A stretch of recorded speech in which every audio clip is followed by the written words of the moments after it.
called Old School. Yeah. It stars Will Ferrell and Luke Wilson. Sean likes it. I do too. Been released into the wild. Let's talk about Saturday night. The Titans and Ravens, they have a trip to the AFC Championship game on the line. So with the latest on how Tennessee's preparing, Tiffany Blackman, take it away. Thanks, Kay. Well, the Titans go from Tom Brady last week to Lamar Jackson this week. Obviously, two different types of quarterbacks, but a challenge nonetheless. And this Titans defense is going to try to do something that not many teams have done this season, and that's find an answer for Lamar Jackson. And as they prepare to do that, well, Coach Mike Vrabel played for them a highlight video of Jackson on Tuesday morning in their team meeting. The guy is so dynamic. I think, honestly, the message is that at the end of the day, if you get this man some seams on the insides and stuff like that, this guy can be or is the most dynamic player in the NFL. When that guy got the ball in his hand, taking shots. Biggest thing is get a hit on him as much as you can, get him running sideline to sideline. Don't let him get downfield. Jarrell Casey also told me that Jackson is like no other player he's ever seen before. He said he's from Mars, definitely an outer space guy. Now, Casey's been one of the top defensive tackles in this league, but since being joined by their first-round draft pick, defensive tackle Jeffrey Simmons, who joined on with the team during the second half of the season. He was coming off of ACL surgery. The two of them have been pretty potent in stopping the run. They've been holding teams to an average of 1.5 yards less per carry. Nato Didi Kinkabwala with the Ravens. Tiffany, Lamar Jackson has come an awful long way since that 2-for-8, 17-yard first half against the Chargers in the playoffs a year ago. Today, he's the presumptive MVP. He's playing with a whole lot of confidence. But the seeds for that confidence were actually sown in that terrible playoff debut. The Ravens had given serious consideration to inserting Joe Flacco in that game. But as head coach John Harbaugh told me afterwards, he said, to what end? As he put it, Lamar is the future. And so now the lessons from that game are still with Jackson. I asked him, what's the biggest takeaway? He said, attack fast. Don't wait for the game to come to you.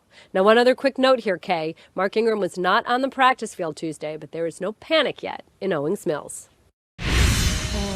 Maybe just some precaution. I'm going to do something a little unconventional here. We're going to size up Derrick Henry and Lamar Jackson and their rushing ability before and after contact this season. Lamar Jackson, I think, is the most explosive player in the league, but Derrick Henry is an unstoppable force. Who's more unstoppable right now, Derrick Henry or Lamar Jackson? Derrick Henry's been tearing up the league, and last week to have 182 yards against a Bill Belichick coach defense is something special. But these players have a memory, and these players have the film. And last year, the Ravens did an absolutely dominant job on Derrick Henry when they played in the regular season. Different teams, I know, and different defenses, a lot of players. Derrick Henry had the worst game as his pro career against the Ravens last year. He rushed the ball 7 times for 21 yards. And you look at that right there, 21-0. The Ravens sacked Marcus Mariota 11 times in the game. So you come back this year and you say, okay, well, Wink Martindale, how are you going to stop Derrick Henry? And you can't blame Wink if he looks at you in the eyes and says, well, we did last year and dominated this team. Huge, huge confidence builder for the Ravens saying, we've done this. Derrick Henry has walked into our defense and has gotten nothing done. 22 was on the field and healthy last year and did nothing. So to me, the Ravens have the edge in this one. The Titans, they don't know how to stop Lamar Jackson. The Ravens defense, at least a few of those guys, we know they've had a big turnover, at least a few of those guys and their defensive coordinator looked Derrick Henry and that offense right in the eyes and said, 7 carries, 21 yards. Bring it. The Jags held him to less than 50 this year. The Broncos held him to 28. The Panthers held him to 63. He's playing at a different level right now, but there's not a team in the National Football League that can say that they've stopped Lamar Jackson this season. What you got, Sean?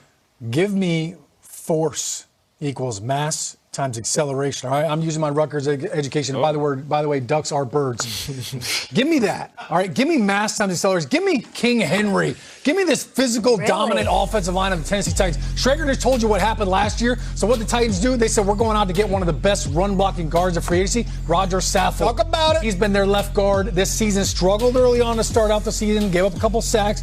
But he and Taylor Lewan and Ben Jones has not gotten enough credit for how good they have done up front. They went into Foxborough, and they destroyed the Patriots defensive line. They didn't block them. They moved DeAndre Wise out of the B gap. They moved Lawrence Guy. They made him just a guy all over the field. Roger Saffold was finishing people. I mean, there was cups of tea all over Gillette Stadium because of what he and Taylor Lewan did. And I love Derrick Henry behind this group. I love the way they're getting smash mouth. It's going to be tough to run the rock at the bank. But I know this, those guys are up to the challenge. Roger Saffold has been one of the most underrated guards this entire season when you look at what he's been doing with his zone blocking scheme. This is one of the toughest questions. Derrick Henry is the best back in football. And in the month of December, month of January, he is running better than any other running back. Lamar Jackson will be our MVP. You can't stop these guys. So who's more unstoppable? I would say the better question is, who do you have a better chance of slowing down? And that's Derrick Henry. I don't think you can slow down Lamar. He'll pick and choose when he want to get you. He'll pick and choose when he want to slice through you. It's just that easy. He's literally a cheat code. He is Madden with all your attributes all the way up. Derrick Henry, though, if you put bodies on him, I'm talking about physical tacklers, and that's what the Ravens are. Just like you said, Shrek, D-line, linebacker, all the way to Earl Thomas sitting at safety, they will take that shoulder pad and they'll put it right down low at your ankle, knee, hip, and we're not talking malicious to hurt anybody, but that's how you take down a big guy like that. The only way you take down a big tree is to cut it at the trunk. And what we saw last weekend was a whole bunch of tough guys talking, but when they got on the field, they were arm tackling, and Derrick Henry was running through all that. All those guys that were the boogeyman, even Kyle Van Noy, you know I love you, went to the same college, sitting there saying it was a revenge tour. Derrick Henry, the quiet storm, sat back and came in like the real storm of Henry that was actually in Boston and ran through every guy that was trying to tackle him up top. The reason I feel like the Ravens have a chance of slowing him down is because these guys aren't going to do that.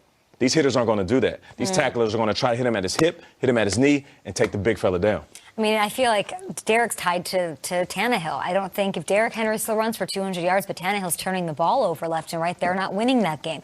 With Lamar, he can beat you. Not only is he explosive and dynamic, he can just beat you in different ways, and he's hard to stop because he's going to do it on the ground. He's going to do it through the air. Let's size up these quarterbacks a little bit. I don't know that it's fair to compare our MVP, who we all think is going to win that award, in Lamar Jackson and Ryan Tannehill. But would you put Tannehill at the bottom of these quarterbacks that are left in the AFC, the bottom of the four? We got to consider Mahomes. We got to consider Deshaun Watson. Where do you put Ryan Tannehill? Look, if I'm building a team right now, Ryan Tannehill's the fourth choice right there. But if I'm going into a hostile environment, I'm going to battle, and I'm going to bet on a guy, it might be Tannehill because of what I saw last week in the last few weeks. Like, his nerves are like this.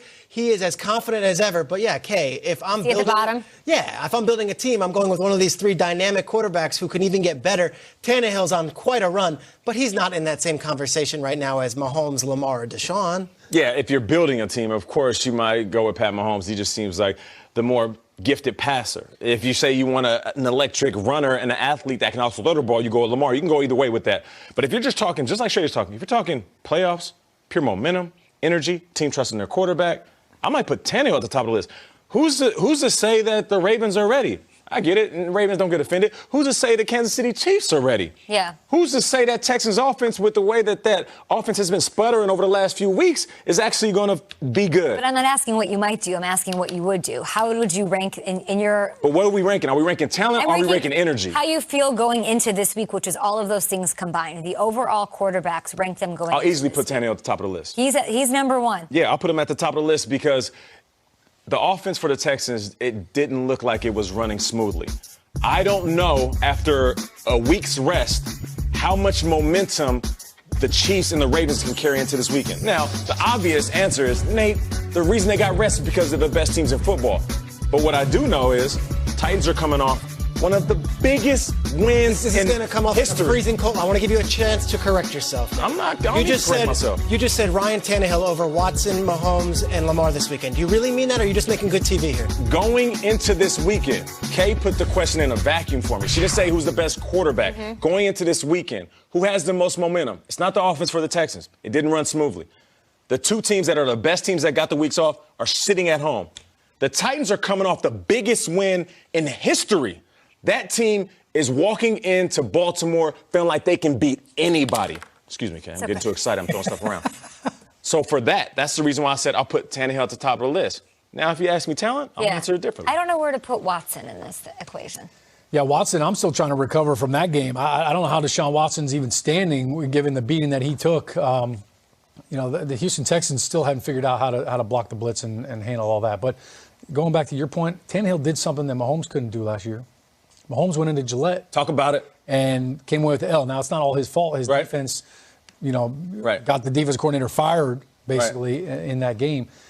Tannehill is slinging it, and he's playing really well. But out of all these quarterbacks, okay, I'm taking Mahomes because you just showed us all these great play designs, the cool plays and how we draw them all up. I think the best ad-libber out of all these guys is wearing the Kansas City Chiefs quarterback jersey right now. I think when you look at what he's doing, when the play breaks down. Wait, best ad-libber? I think he's the best Lamar? Yeah. Well, no, I'm talking about Mahomes. Yeah, but you said when the play breaks down, Pat Mahomes is the best in the game. I feel like that's Lamar. The passing game.